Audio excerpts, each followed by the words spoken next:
Welcome to Harvey Dent's Fact Finder. And today, I want to talk about the executor of the estate and how you can claim or assume your office. In a video earlier this week, I said, refuse the office of the trustee because the trustee has all of the liability. Well, if you're refusing the office of the trustee, then what office should you be in or assume? Well, it was the office you were granted at birth, by birthright. When they put your footprints and handprints on that document, those are called landmarks.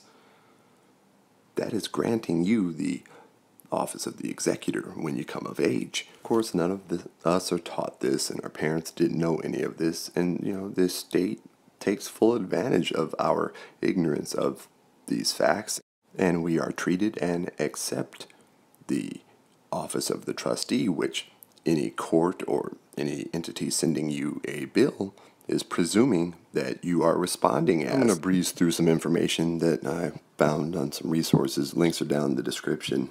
They always start the same, right? When you were born, your certificate of birth was created with your all-caps name, which was the creation of an estate by that all-caps name. The word estate is deliberately left off the all-caps name on the birth certificate to hide it. The all-caps name is an unincorporated association, an estate. The all-caps name is a descendant.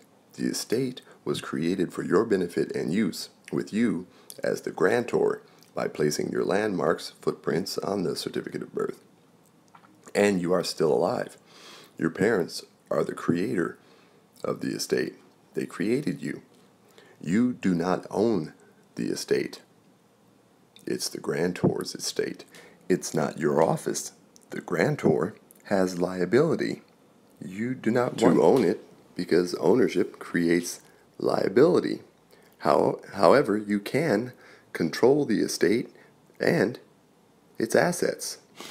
The estate is in the nature of a trust, but it's not a trust. The estate is a non-corporate. The estate is subject to trust law and is affected by probate law. Probate law is the highest form of law. Scripture is trust and estate law, and trumps all other law, i.e. treaty, civil, criminal, law of nations, domestic, probate, equity.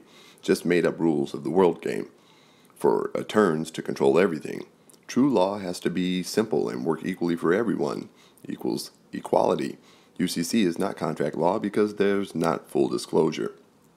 The executor office is, or appears to be, as high as or higher than the term of sovereign, i.e. ruler, pope, queen, or any other illusion of man's superiority, as some understand it. With this level of power, the office is in a position to operate, in public or private, on equal or higher rank than any other, as long as it is done in honor and without causing or creating harm or problems for others. All are warned to not attempt to utilize the estate for impure intent. Evil or selfish intent will come right back into your face full force. Once you occupy the executor office, you cannot be considered or called chattel. Why are we authorized to occupy the executor office? When you were born, you were sent the executor office, the birth certificate, and then only 3 people could get a copy of your birth certificate. You, mom, and dad. That's it. You, mom, and dad. Once you reach the age of maturity, you became the only one authorized. Once you step up and occupy the executor office, then there are no longer any trustee positions. So you eliminate the trustee. Yay! When functioning in the executor office, it cancels out all trustee functions. It overrides them all.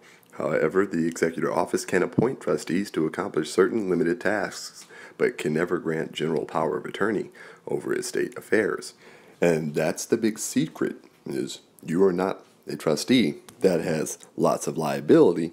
You state in your letter or verbally, you are occupant of the executor office of Harvey Dent estate. Once you send that letter or make your verbal claim, the issue is not how the executor enforces his or her position. You don't have to worry about it.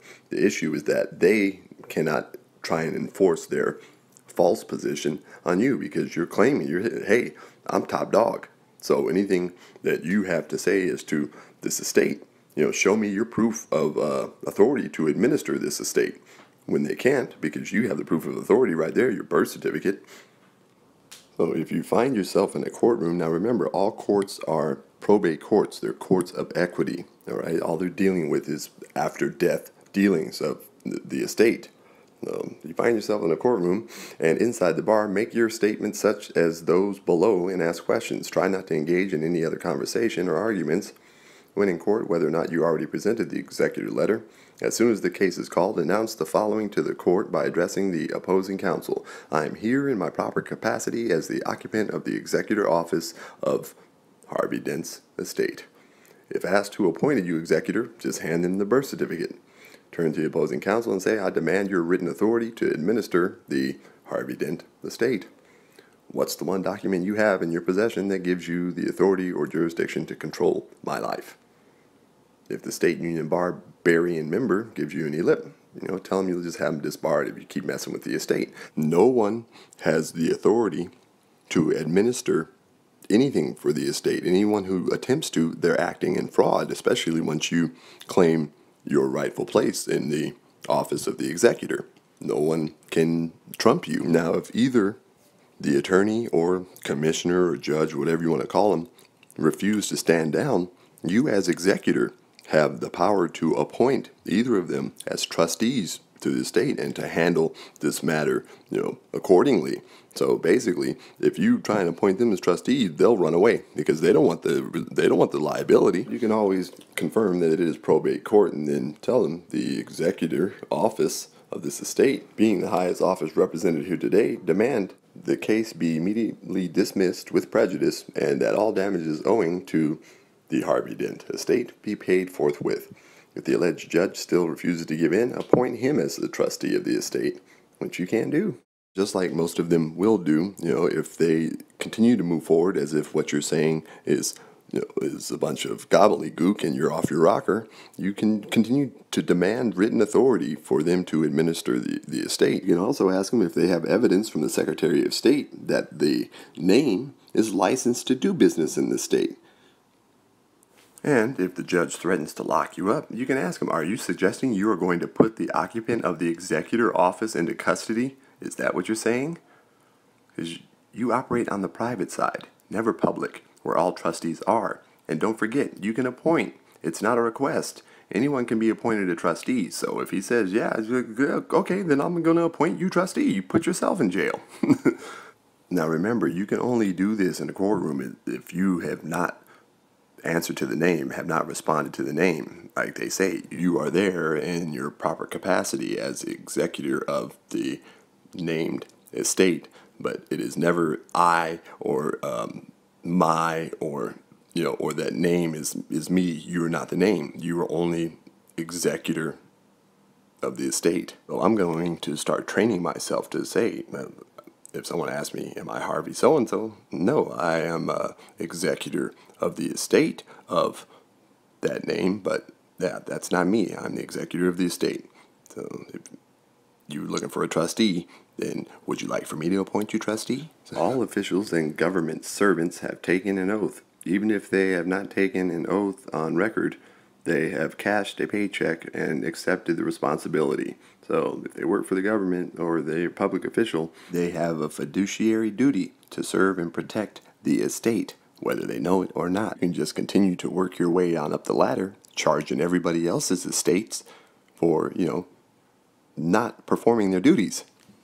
And here's what they call the executor letter. Basically, this is what you would send to someone that sends you a bill or a threat to collect or anything that you feel should be handled by the executor of the estate. Because when they send you those bills, they're attempting to administer your estate without proper authority, just presuming that you don't know that you are supposed to be executor. So anyone who sends you a bill is acting as executor or trying to administer your estate without, proper authority to do so. So this letter basically is calling them on it and causes most of them to drop any claim or any expectation for you to perform anything else.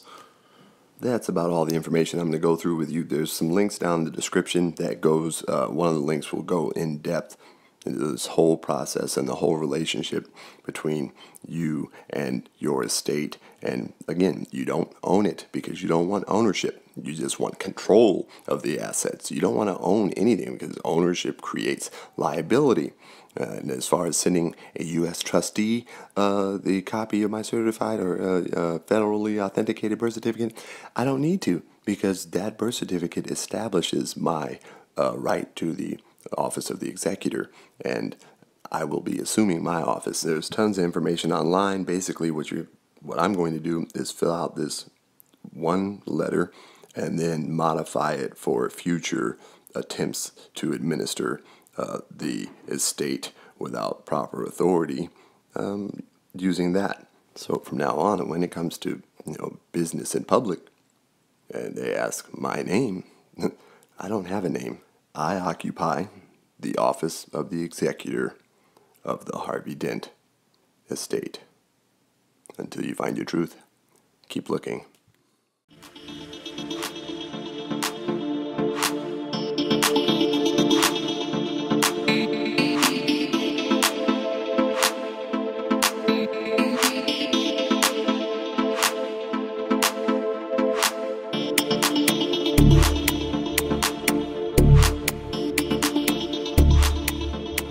Bye.